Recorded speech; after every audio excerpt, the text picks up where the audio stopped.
कहानी एक छोटे से गांव की है जहां एक युवक राज अपने परिवार के साथ रहता था।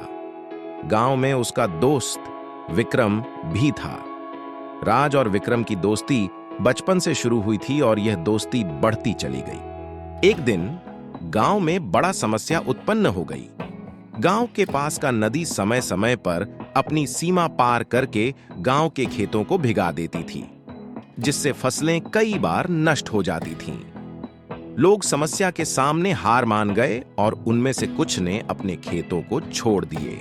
राज ने इस स्थिति को देखकर निराश होने की बजाय उसने सोचा कि इसे हल कैसे किया जा सकता है। उसने अपने दोस्त विक्रम से मिलकर इस समस्या का समाधान ढूंढने का निर्णय लिया।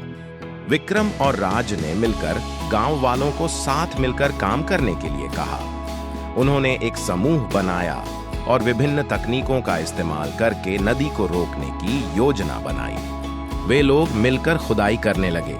नदी की धारा को बचाव करने के लिए पहले बारिशों के पानी को संचित करने के लिए तालाब बनाए और उसे खेतों की सीमा में बनाया। इस कार्य में बहुत दिन गुजर गए, लेकिन राज और विक्रम ने कभी हार नहीं मानी। उन्होंने लोगों को प्रेरित किया और उन्हें समर्थन दिया। धीरे धीरे गांव की स्थिति में सुधार होने लगा। एक दिन बारिश हुई और नदी की बहाव बढ़ गई, लेकिन इस बार नदी का पानी खेतों में नहीं बहा।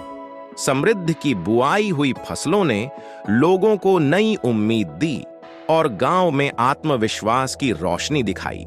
राज और विक्रम की मेहनत और संघर्ष ने गांव को समृद्धि की नई ऊंचाइयों तक पहुंचाया।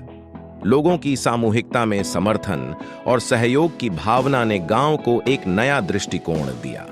इस कहानी से हमें यह सीखने को मिलता है कि साहस, समर्थन और एकजुटता से हम किसी भी मुश्किल को पार कर सकते हैं, छोटे से क्षेत्र से लेकर बड़ी समस्याओं तक।